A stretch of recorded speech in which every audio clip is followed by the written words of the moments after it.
ሰላም ወገኖቼ ኢትዮጵያውያን ኤርትራውያን እንዴት ናችሁ እንዲከረማችሁ እህታችሁ ወንጌላዊ ጸገነት ነኝ ይህ ወንጌል ለዓለም ሁሉ የቃልና የመንፈሳዊ ምክር አገልግሎት የመጨረሻው ዘመን ደግሞ እግዚአብሔር ድምጽ የሚሰማበት እግዚአብሔር ምን ይላል ምን ይያለና ያለው ሚለውን እንግዲህ በመንፈስ ቅዱስ በመመራት ከቃሉም ጋር በማያያዝ ደግሞ በእኔና በእናንተ ዘመን እየሆነ ካለው ነገር ጋር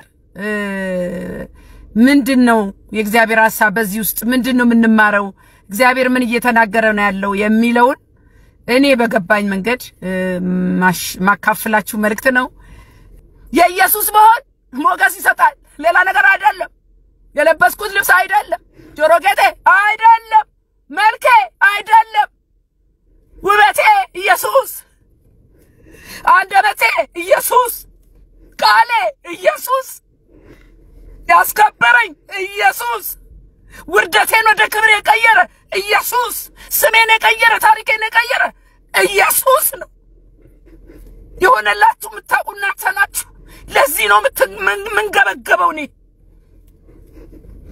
ከዛ ያው ትንሽ ወንድሜ ያው ባለም ውስጥ ነበር እንደማንም እና በቃ አሁን ቤተሰብ ሁሉ ተሰበሰበና ይሄ ልጅ ከሰጊ በቀር አንቺ ጋር ካንቺ በቀር በቃ ወደዛ ቤተክርስቲያን ከመሄድ በቀር ሌላ ምንም ነገር መፍትሄ አይመጣም ተባለ ራሱ እግዚአብሔር እኮ ነው የሚያስወስናቸው እናት የመጨረሻው መፍትሄ ኢየሱስ ሆኖ ተመረጠ አይ አባዬ ተመረጠ የመዳኛው መንገድ ተመረጠ ብዙ አሳልፈናል ሁላችንም እናቀው ነው በአለም መጥፋት ማለት ነው ከዛ በኋላ እኔ እንደውም እዛ ያሉ ቅዱሳንን ካናዳ ያሉ ቅዱሳንን አገናኛዋለሁ ብዬ ነበር የኔ ውሳኔ የነበረው እና ያው በዚህ ተነጋግረን እዛ አገናኘውትና መጣው ነው ኮሎምበስ ኦሃዮ መጣው ከዛ በቃ እኔ ኮሎምበስ ካልመጣው ሞቼ ገኛለሁ አለ አንቺ ባለሽበት ነው መሆን መፈልጋ አንቺ ባንቺ ጸሎት ነው ምድነው አለ አለቀ ይሄ ነው የሆነው ወገኖቼ እኔ ነፍስም አልቀረልኝ እግዚአብሔር ያሳርፋል ኢየሱስ ያሳርፋል ዞሮ ከክርስቶስ ጋር ፐርሰናል ሪሌሽንሺፕ የሌላችሁ ሃይማኖት ይዛችሁ የተቀመጣችሁ ኑ ወደ ኢየሱስ ማረፊያው መንገድ እሱ ነው እንድሜ መጣ ኦሃዮ መጣ አገናኘውት ከቅዱሳን ጋር ተጸለየለት ተፈወሰ ጌታን ተቀበለ በሶስተኛው ቀን ከኔ ጋር ወንጌል ሊሰብክ መንገድ ላይ ወጣ አሜን ወንድም ያበል ወጥቷል ወንጌል ከኔ ጋር ሃሌሉያ ኦ ማይ ጋድ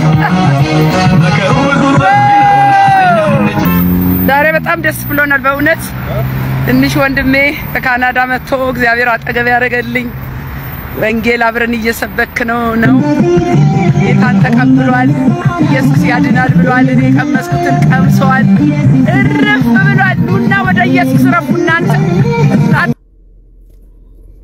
ከዚህ በላይ ደስታ አለ እኔ ደሞዜ ነው ኢየሱስ ደሞዜን ከፈለኝ በቃ መውረስ ነው የኔ ፍላጎት ይሄ ነው በቃ ቤተሰቦቼ ሁሉ ጌታን አውቀው ህልሜ ነው ትውልድ ሁሉ ጌታን አውቀው ህልሜ ይሄ ነው ኢየሱስ ያድናል ሙዚና በወንድሜ መምጣት በኮሎምበስ ኦሃዮ በተለይ ኢማኑኤል ቤተክርስቲያን በጸሎታችሁ ያገዛችሁኝ በተለይ ፓስተር ገድሉ ጌታ ይባርክ በእውነት በጣም ነው የተንከባከባችሁት የክርስቶስ ፍቅር ከናንተ አይቷል እንደውም መጀመሪያ ተጸልዩለት የተፈወሰለታ ምን አለ ይሄንን ስሜት እንዴት ነው መጠብቀው አለ በቃ እንዳይሄድብኝ ፈለኳልና የክርስቶስ ፍቅር እንደዚህ ነው የሚያደርገው በክርስቶስ ፍቅር መነካት አሁን የሰሞኑ አሟሟት ሲኖትራክ በእሁድ ቀን በሚያመልኩበት ስፍራ ቤተክርስቲያን ሲኖትራክ ገብተው ይሄ መነጠቅ አይደለም መነጠቅ ነው ብላችሁ አስባችሁ ከሆነ ተሸውዳችኋል የቁጣ ሞት እየሞትን ነው አማኞች በሐዋሳቱ ለበምትባል ከተማ ጧት ዛሬ ሁለት ጌታን ያመለኩ ያሉ የወንጌል አማኞች ላይ አቅጣጫውን የሳተ ሲኖትራክ መኪና እንደዚህ በመተመለከቱት አዳራሽ ውስጥ በመግባት የወንጌል አማኞች ህይወት አልፏል አብዛኞቹ ላይ ደግሞ የአካል ጉዳት ደርሶባቸዋል እግዚአብሔር መልካም ነው እግዚአብሔር ለሟች ቤተሰቦች ለልባቸው መጽናናት ይስጥ የአካል ጉዳት ለደረሰባቸው ደግሞ እግዚአብሔር እሱ ፈውስ ይሁናቸው እንግዲህ ማነሽ ባለ ሳምንት ወንድም አለም ቤተክርስቲያን ውስጥ ያለውን ጉድ ቤተክርስቲያን ውስጥ ያለውን ርኩሰት ካላወጣችሁ ሁሉ በተራ በተራ እንደዚህ ሳያስበው ያንን ያሳመርከውን ህንጻ ይመጣና በአንድ ደቂቃ ያልጠበቀው ይሆናል። ወንድም አለ ህንጻ ማረልኝ ብለህ ቤቱን ሳታጸዳ ህንጻው ብቻ ተንጣሎ እንዳይመስልህ።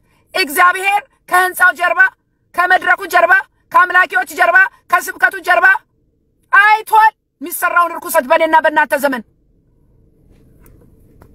መስዋዕታችሁን አልወደድኩትም ተጸይፌዋለሁ ነው። ይሄ ሌላ ምንም አልሳታምጡም።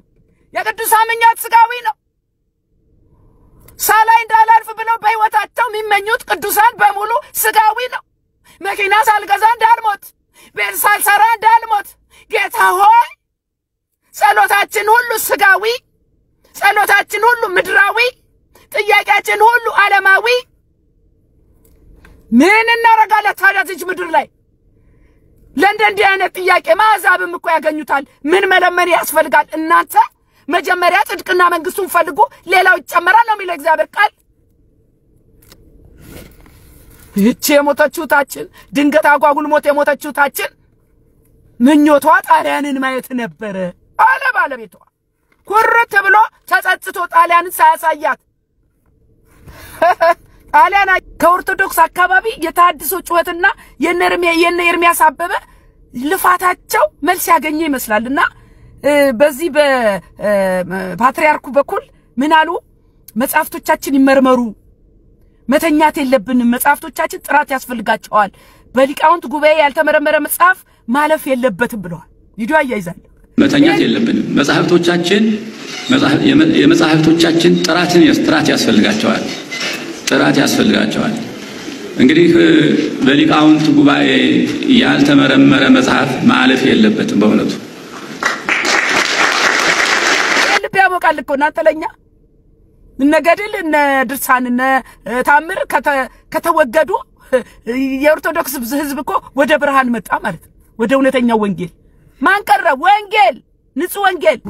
እኔ ግን አንድ ፓትሪያርኩን የምጠይቀው ነገር በአጠቃላይ የኦርቶዶክስን የእምነት አባቶችን የምጠይቀው ነገር ምንድነው? እነዚህን እናቶችን የሚያንገላቱ የሆነ ሰይጣን አስወጣው ብለው ግንባራቸውን ግው አድርገው በዛ በደረቅ እጃቸው ይመቷቸዋል።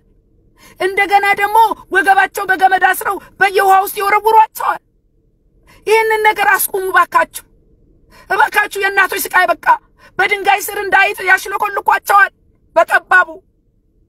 መዳን በኢየሱስ ክርስቶስ ነው። ድንጋዩ ስለተሽለኮለከ አይድኑም እነዚህ ሰዎች። እባካችሁ ለእናቶች እዘኑላቸው። አቡነ ሉቃስ የሚባሉ ጳጳስ፣ እሱንም ቪዲዮ አያይዛለሁ። ምን አሉ መሰላችሁ?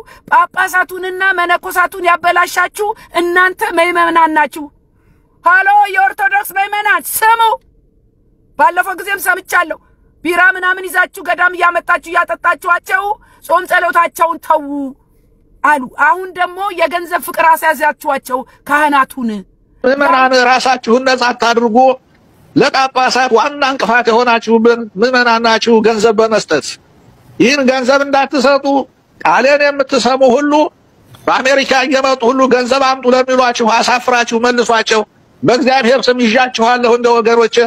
እናንተ ናችሁ እንዲያርጋችሁ ያባለጋችኋቸውና ለዚህ በሰው በስራ አይጸድቅም። ይህን ደግሞ በዚህ አጋጣሚ ልንገራችሁ። ሰው በእምነት እንጂ በስራ አይጸድቅም። ስራ የእምነት መገለጫ ነው። ያመነ ሰው በስራው ይገለጣል። የዳነ ሰው ፍሬ ማፍራቱ አይቀርም። ወንድማችን ሐዋርያው ዘላለም ደግሞ አንድ በጣም ደስ የሚል መልእክት አጋርቷል። ማለት ጥሩ እይታ ያለው መልእክት ማለት ነውና ኢትዮጵያን ከታላቅነት ያወረዳት፣ ኢትዮጵያን ከተራ አገሮች አንዷ እንድትሆን ያደረጋት እኔነት ነው።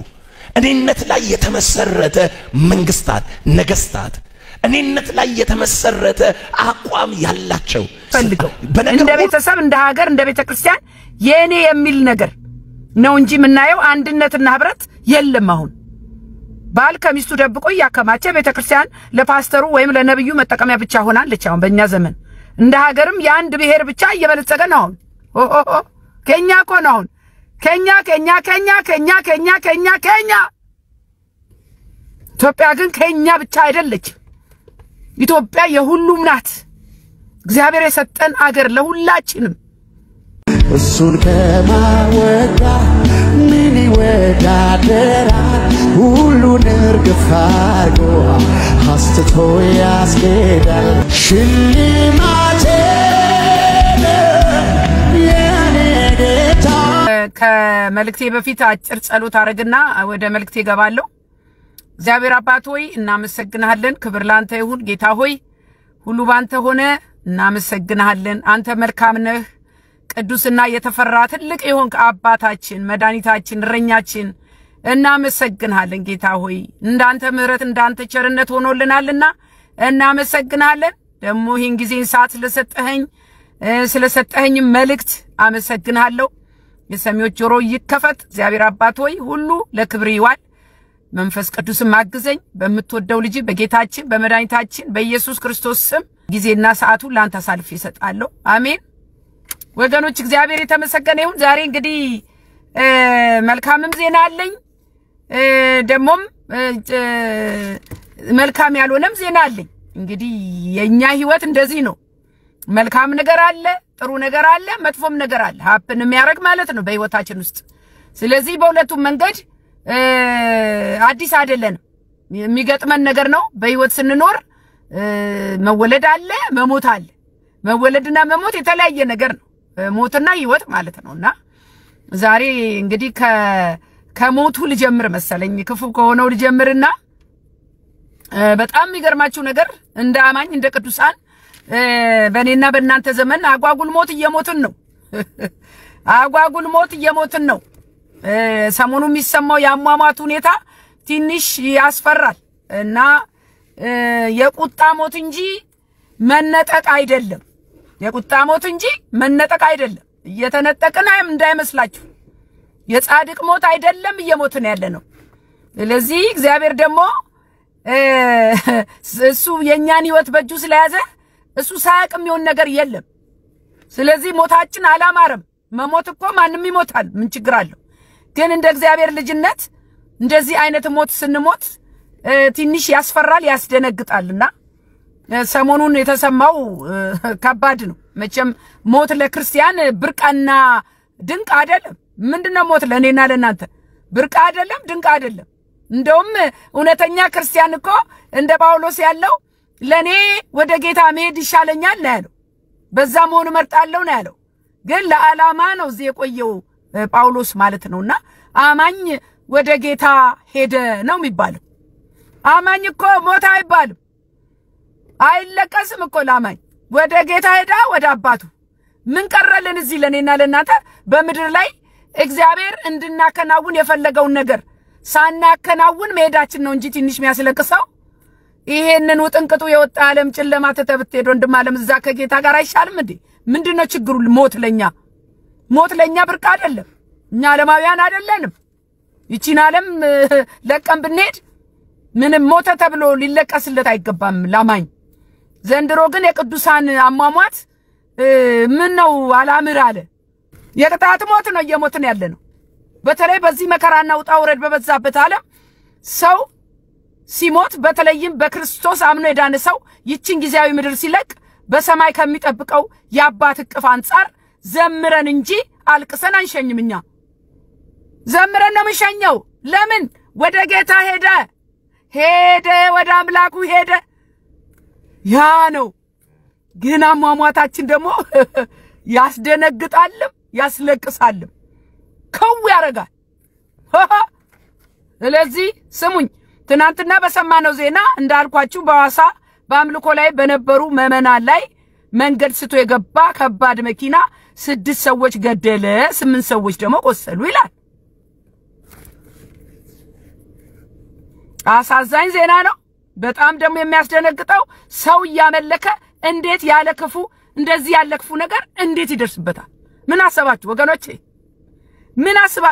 ምን ነግራችሁ ላይምሯችሁ ምን ነግራችሁ አይምሯችሁን አባበላችሁት? እግዚአብሔር ግን መልስ ሰጥቶኛል። እኔ ጠይቃለሁ። አረ ጌታ ሆይ ዋይ እላለሁ። ስሙኝ፣ መነጠቅ ነው አትሉኝ? መቼም መነጠቅ ነው አትሉኝም? ይሄ ሁኔታ ለሌሎችም ትልቅ ትምህርት ነው። እንዲህ ድንገት መሞት አለና ወደ አባታችን ስንሄድ እጃችን ከምን ነው? አሁን ጥያቄው በምድር ላይ እንድታከናውን የሰጠህን ተግባር አከናውነሃል ወይ ወንድም ዓለም? ጥያቄው ይሄ ነው። መሄድማ ምን ችግር አለው? እርግጠኛ በአባታችን እቅፍ ውስጥ እንደምንገባ እንደ አማኝ እንደዳነ ሰው እዛ ለመሄድ እኮ መጓጓት ነው ያለብን አይደል እንዴ? ዘንድሮ ደግሞ እንደ ክርስቲያን ሞት የሚፈራ የለም። ምን ሆናችሁ ነው እናንተ? ክርስቲያን ሞት ይፈራል።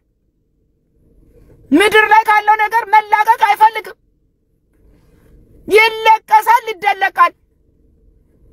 እንዴ ምን ሆናችሁ እናንተ?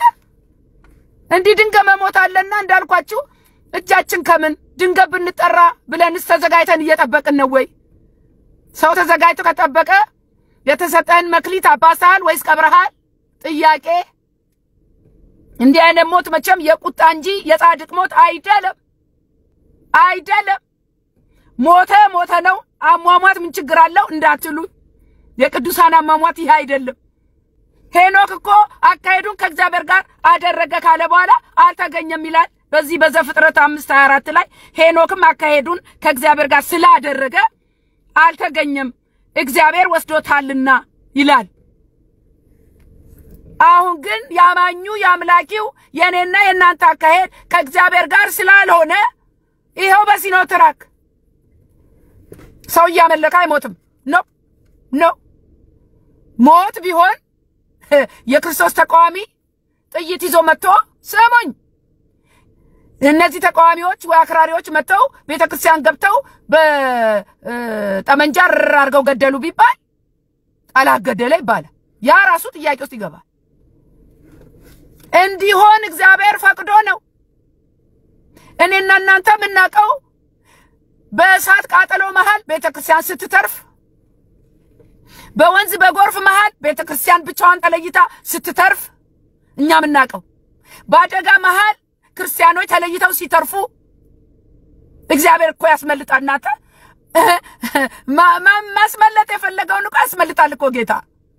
ማስመለጥ አልፈለገማ። በቃ ይሄ ነው መልሱ። ምንም አይነት ማመቻመች የለም። የእግዚአብሔር ፈቃድ ነው የተፈጸመው። ለምን? ምክንያቱ ልንገራችሁ።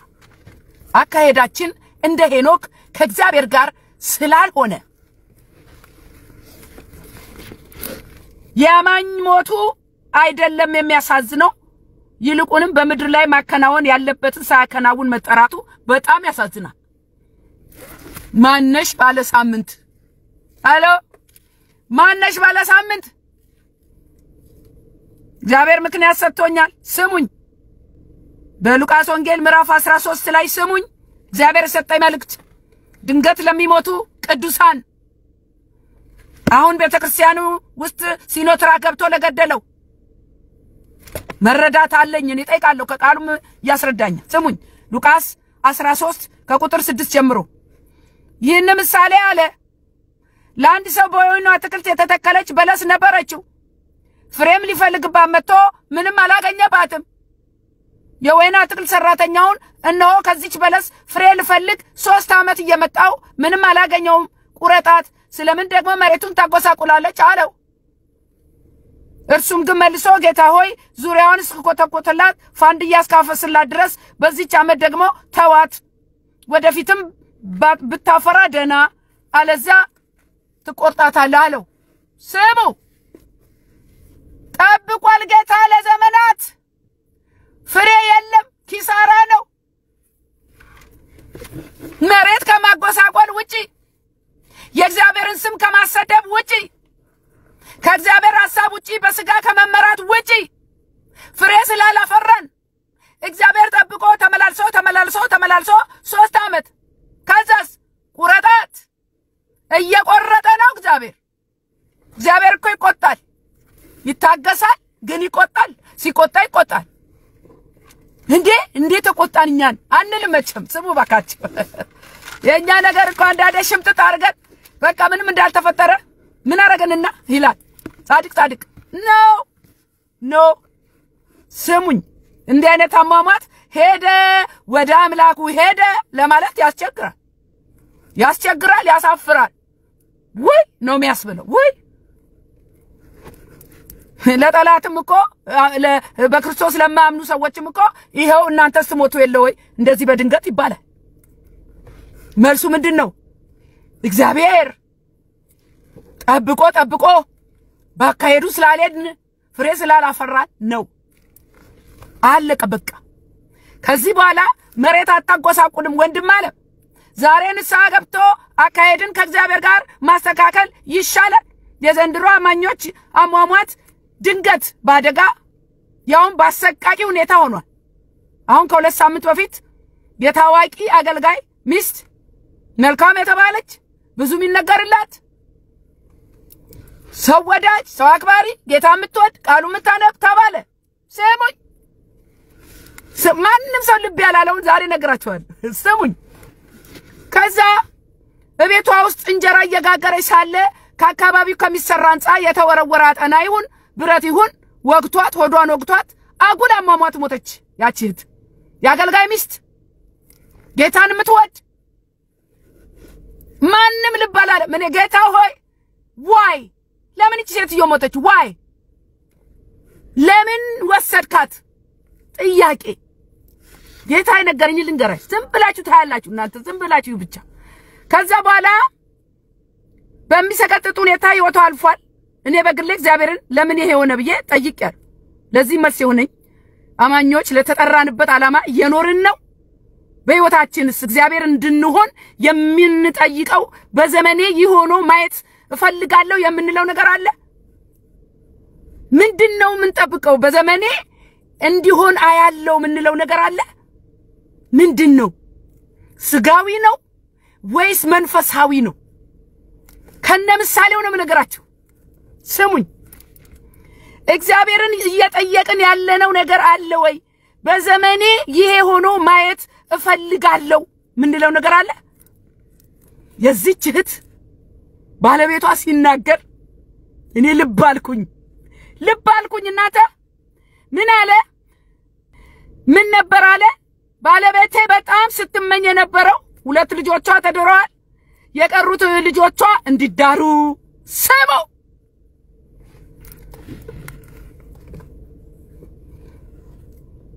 የቀሩ ልጆቿ እንዲዳሩ ልጅ እንድታይ ደግሞ በጣም ስትመኝ የነበረውና ባለቤቷ ሳሳካላት የቆጨው ከመሞቷ በፊት በቲቪ ያየችውን የሚያምር የጣሊያን ህንጻ ከተማ ማየት ነበር። ከሞን ሜን የቅዱሳን ህልሙ ይሄ አይደለም። ኖ ጌታ ሆይ አንተ ትመጣለህና መምጣትህን ሳላይ ይሄ ትውልድ ድኖ ሳላይ ሀገሬ ሰላም ሆና ሳላይ ወንጌል በምድር ላይ ነግሶ ሳላይ ቤተክርስቲያን አንተ እንደምትፈልጋት ወደ ክብሯ መጣ ሳላይ ይባላል እኮ እናንተ። ጣሊያንን ሳላይ ስሙ። ጣሊያንን ለማየት እኛ ተቀመጥን ምሲ አሜሪካንን ሳላይ እኔ በጣም በመሞቷ አዝኛለሁ። ግን የንስሰማ መልስ አገኘው።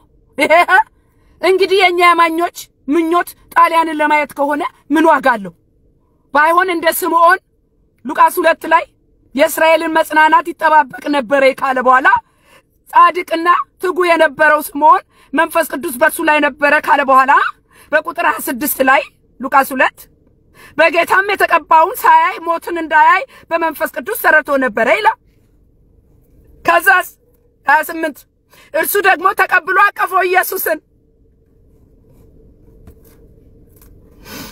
የእስራኤልን አዳኝ ሳላይ እንዳላልፍ ብሎ ስምዖን ምኞቱን አያችሁት? ተቀብሎ አቀፈው ኢየሱስን።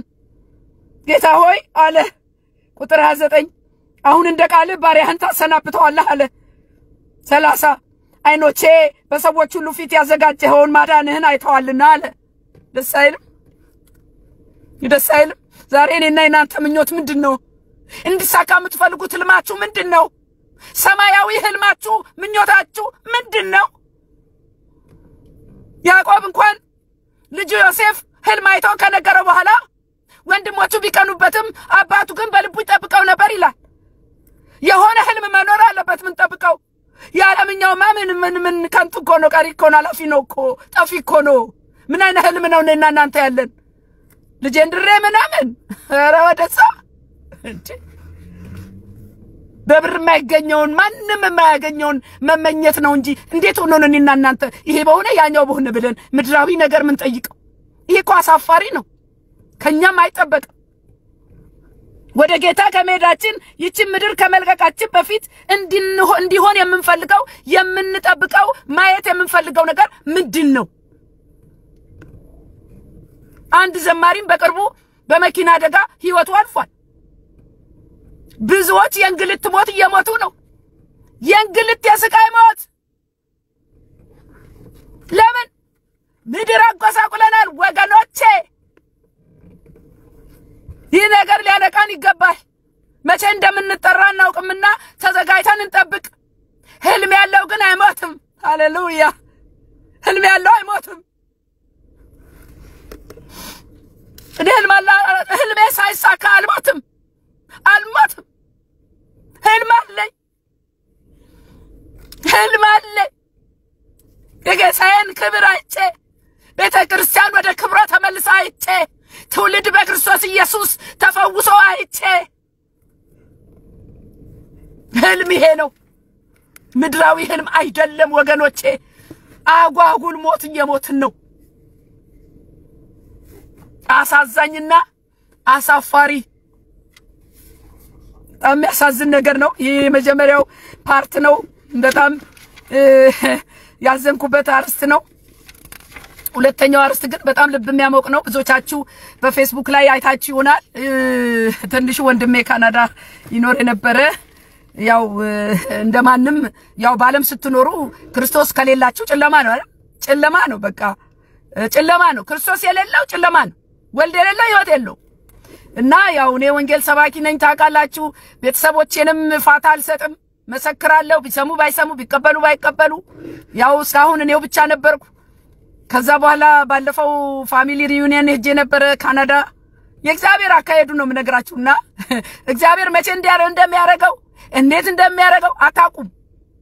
ትልቁ የኔና የናንተ ትኩረት መሆን ያለበት የእግዚአብሔርን ፈቃድ ማወቅ፣ የእግዚአብሔርን ጊዜ ማወቅ እንዴት መታደል ነው እናንተ።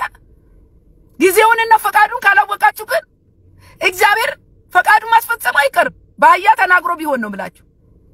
ልክ እንደዛ ነው የሆነው። እና ፋሚሊ ሪዩኒየን ነበረኝ፣ በጣም ጥሩ ጊዜ ነበረኝ። ፋሚሊ ሪዩኒየን ላይ ደግሞ በጣም ይገርም ነገር ሆነ። ምንድነው የሆነው? ወደ 50-45 ሰው ይሆናል የነበረውና ካናዳ ደግሞ ያው 3 ወንድሞች አንድ እህት አለኝ፣ 2 እህቶች አሉኝ፣ 5 ናቸው። እና ሁሉም አማኞች አይደሉም፣ እኔ ብቻ ነኝ አማኝ። ጌታ የተባረከ ይሁን። ሃሌሉያ! እግዚአብሔር ምርጥ ሲያረጋችሁ ከማለነሳና ልይት ያረጋችኋል። ልይት እንዳረገ ከዛ በኋላ የዚህ የፋሚሊ ሪዩኒየን እንትኑን ሳይ ዝርዝሩን የሚያረጉት ፕሮግራሙን ሳይ ያው ስለ ቤተሰብ ማስተዋወቅ አለው፣ ንግግር አለው፣ ምን አለው ንግግር የሚያረጉ ተብሎ ከሌ ተብሎ ተወክሏል። እዛ ላይ የከሌን ቤተሰብ ከሌ ንግግር ያረጋል። የከሌ ሲባል የኔ ስም የለም አልኩኝ። ለምንድን ነው የኔ ስም የሌለው? ካናዳ ያሉት ወንድሞቼ ታላላቅ ናቸው። ስለዚህ ታላላቅ እያለ ታናሽ አይወከልም በሚል ነው። ከዛ እኔ ጌታ ወይ አንተ የሌለበት አልሄድም፣ እኔ ማልናገር ከሆነ እዛ ቁጭ ብዬ ምንድነው መሰማው ብዬ በእውነት ነው የምላችሁ በእንትና ላይ ተሟገትኩ ከጌታዬ ጋር ሄጄ ስላንተ ካልተናገርኩ ምንም ዋጋ የለኝም ብዬ ምስክርነት ነው የምነግራችሁ። ከዛ በኋላ ድግሱ ደረሰ፣ አዳራሽ ነው ምናምን።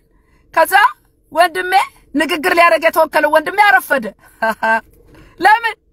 ሰገነት ደገፉ ስለምትናገር አንተ ቆይ ዘግይና ቆይ መልእክት አለኝ እሷ ነች የምትናገረው አንተ አይደለህም ብሎ ጌታ እሱን አዘገየና ምንም ምርጫ የላቸውም። አሁን ወንድምሽ ዘግይቷልና አንቺ ተነሽና ተናገሪ ተባልኩኝ። ኢየሱስ ጌታ አይደል? አተዘጋጀው ምን አላልኩ? መንፈስ ቅዱስ ታታታታታ ከኔ በፊት 3 ተናጋሪዎች ነበሩ። ማይክሮፎኑ አይሰማም። እቴ ምን አለች? ማይክሮፎኑ ላንቺ ብቻ ነው የሚሰራው አለች። እቴ እንደውም እየሄድን እያለ መናገር አለብኝ ዛሬ ስላት እንደ ቦታና ስፍራ አለው እኮ በቃ ተይ እድሉንም ካገኘሽ ስለ ቤተሰብ ተናግረሽ በቃ ምናምን አለችኝ። ግድ የለሽም አልኳ። ምን እንደምናገር እኔ አውቃለሁ፣ ብቻ እድሉን ላግኝ። እድሉን ካላገኘው ግን እዛ ቁጭ ብዬ ሌላ ነገር ማየት አልፈልግምና ቶሎ ወደ ቤት እመጣለሁ የሚል ሁሉ ሐሳብ ነበር። ጌታዬ መልእክት አስይዞ ከዛ መልእክቴን አስተላለፍ ጭብጨባ ነግራችሁ አልችልም። ቤቱ ደመቀ። ለምን? እኔና እናንተ ጨው ነን፣ እኔና እናንተ ብርሃን ነን፣ እኔና እናንተ ለውጥ እናመጣለን። በእንበት አዳራሹ ደመቀ። ምስክሮች ናቸው ዘመዶች ይሄንን መልእክት የሚያዩ አልጠበቁም። ግን ማን ነው የተናገረው? ጌታዬ ኢየሱስ ነው የተናገረው። ተገነት ደገፍ አይደለች። ከዛ እሱ ብቻ እንዳይገርማችሁ የመጀመሪያው ዙር ተናገርኩና ጣማቸው ማና አረ የኢየሱስ ነገር እኮ ይጥማና ሲጥማቸው ከዛ ወንድሜ አርፍዶ መጣ። ትልቅ ወንድሜ አሁን የሁለተኛ ዙር መናገር እድሉ ተሰጠው። በላንተ ደግሞ ተናገር። ቀድም ሰጊ ተናገራል ይተባል። ምን ቢል ጥሩ ነው? እሷ እንደጀመረች ጨርስ እሷ ትናገር አለ። እድሉን ለኔ ሰጠኝ። ቃል አካፈልኩኝ። እናንተ የኢየሱስ መሆን ያስከብራል። ይሄ ደስታዬ ነው። ስሙኝ። ከበዚህ ሁኔታ ውስጥ ግን ብዙ ተማርኩኝ። እኔ ወንድሜ ውሃዮ እንዲመጣ አልነበረም ሐሳቤ። እግዚአብሔር ግን አስቦታል። ስለዚህ ምን ያህል እግዚአብሔርን እንሰማዋለን ነው ጥያቄው። አሁን እኔ እምነቴ ተፈተነ በሉ። ሆሊ ስፒሪትን ምን ያህል እናዳምጣለን ነው። እግዚአብሔር እኔ ጋር መጥቶ በእኔ አልፎ ሊሰራ ነው የወደደው። ያ ደግሞ እኔ አልገባኝ። ስሙኝ። ምን ያህል እንታዘዛለን ለመንፈስ ቅዱስ? ምን ያህል እግዚአብሔርን እናቀዋለን? ምን ያህል እግዚአብሔርን እናምነዋለን? ለመሰላችሁ ስጋችሁ ነው መጀመሪያ ሪአክት የሚያደርገው የሆነ ነገር ሲመጣ። እኔ አሁን አካባቢን አየሁትና አንተ እኮ ውሃዮ ብትመጣ አንደኛ ስራ ነኝ ማንም የለም ልጆቹም እንዲናቸው ምናምን አካባቢን አየሁት። እዛው ይሻላል ምናምን አልኩኝ። አልነበረም እዛው ውሃዮ እንዲመጣ ነው እግዚአብሔር የፈለገ ነበር። እግዚአብሔር የተመሰገነ ይሁን። በዚህ በኤርምያስ 29:11 ላይ ለእናንተ ማሰባትን እኔ ያውቃለሁ የመልካምና የፍቅር ሐሳብ ነው አላለም ጌታ? እናንተ አንድ ነገር ልንገራችሁ። የእግዚአብሔርን ፈቃድ ካላወቃችሁና በኋላ የሚፈጸመው ነገር የሱ ፈቃድ ተፈጽሞ የምታዩት ጥሩ ነገር ያሳፍራል። እኔ ንስሐ ገባሁ። ጌታ ወይ ወይኔ ለካ እንደዚህ ልሰራ ነው እንዴ? አለማወቅ ያሳፈረኝ። ንስሐ ገባሁ። እግዚአብሔር ሊሰራ የወደደውን አለማወቄ አሳፈረኝ እና ንስሐ ገባሁ። ስለዚህ አንቺ ነገር እንዲህ አይነት ነገር ዲሲዥን ሲመጣ እኔና እናንተ ጊዜ ውሰዱና ጸልዩ። ጊዜ ውሰዱና የእግዚአብሔርን ድምጽ አዳምጡ። አካባቢያችሁን አትዩ። ኔጌቲቭ ነገሩ ላይ ፎከስ አታርጉ። ፎከስ ማድረግ ያለባችሁ በቃ ይሄ ነገር ለምን ይሆናል እንዴት ይሆናል አትበሉ። ለምን? ስራው የሚሰራው እሱ ነው። እንደውም ድምጽ ሰምቼ ነበር። ምን አይነት ድምጽ ብትሉኝ ያላሸከምኩሽን አትሸከም የሚል ድምጽ። ምን ማለት መሰላችሁ? ስራው የምሰራው እኔ ነኝ፣ አንቺ ምን አስጨነቀሽ ነው ነገሩ። ግን አልገባኝም። ዞሮ ግን የእግዚአብሔር ቃል ተፈጸመ። ምን ሆነ ብትሉኝ ወንድሜ ዛሬ እረፍት አገኘ። ሲመጣ የነበረው ሸክም የለም። አሁን እንቅልፍ ይተኛል። ጸልዩልኝ ይላል። አብረን እንጸልያለን። ቃሉን ያነባል። ከዚህ በላይ ፈውስ አለ ወይ? ኑ ወደ ኢየሱስ ተፈወሱ። ይሄ ነው የኔ መልእክት ዛሬ። በዚህ በምሳሌ 3:5 ላይ በእግዚአብሔር አምላክ በፍጹም ታመን፣ በራስ ማስተዋል አትደገፍ ይላል። ቁጥር 5:6 ደግሞ ሁሉ ነገርህን ለሱ አሳልፈ ስጥ ይላል። መንገድን ያቀናልሃል ይላል። በራስ ጠቢብ አትሁን ይላል። ቁጥር 7 ወገኖች ስጡት ለጌታ፣ እሱ ማከናወኑን ያቀበታል፣ አሰራሩን ያቀበታል አልኳችሁ እኮ። አንድ ነገር ልጨምርላችሁ። ልጆቻችሁ ያው ታዳጊ ልጆች ያሏችሁ ይሄ ስልክና ምናምን ማየት ይወዳሉ። መቼም ጡጦ ሆኗል ስልክ። አሁን ጡጦ ሆኗል እኮ ስልክ። ሕፃን ልጅ ባለቀሰ ቁጥር እንካ ብሎ አፍ ውስጥ የሚቀመጥ ጡጦ ሆኗል ስልክ። አሁን ይሄንን ነገር ቻይናዎች ስልኩን እንዲጠሉ ሕፃናቱ ስልኩን እንዲጠሉ ያረጉት መንገድ ለእናንተም ይጠቅማልና ይሄ ስልክ የሚባል ነገር፣ ቲክቶክ የሚባል ነገር፣ ፌስቡክ የሚባል ነገር ልጁንም አዋቂውንም አባትንም እናትንም ልጅንም ስራ ፈት አድርጓል። ስራ ፈት። ለምን አፍጥጠን ነው የምንውለው እዛ ላይ? ልጅ እዛ ጋር ስልክ ይዟል፣ እናት እዚህ ጋር፣ አባት እዚህ ጋር፣ አለቀ በቃ። አሁን እነዚህ ሕፃናት ደግሞ በተለይ በዚህ በ3 ዓመት በ4 ዓመት ያሉ አይናቸው ይታመማል። አንደኛ ነገር አሁን እነዚህ ቻይናዎች ምን ያረጉ ብትሉኝ ልክ ስልኩን እያዩ ተጠምደው ያለ ጥላሸት ይቀቧቸዋል አይናቸውን። አሁን ልክ ያንን ስልኩን ሲያስቀምጡ መልካቸውን ያሉ በመስታወት ሲያዩ ጥላሸት ነው ይላሉ። ይሄ ነው የምታዩት ነው ጥላሸት ያረጋባችሁ ይባላሉ። አይገርማችሁም? ይሄ ትልቅ ዘዴ ነው። ልጆቻችሁ ስልክና ምናምን አታስለምዱ።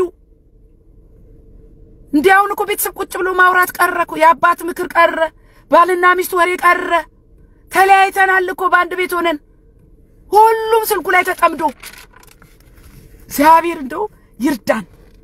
እግዚአብሔር የተባረከ ይሁን። ስለዚህ የአማኑኤል ቤተክርስቲያን ቅዱሳንን በጣም አመሰግናችኋለሁ ሁላችሁም። ጌታ የተባረከ ይሁን። የጸሎታችን መልስ ነው ወንድሜና እግዚአብሔርን አመሰግናለሁ። መልእክቴን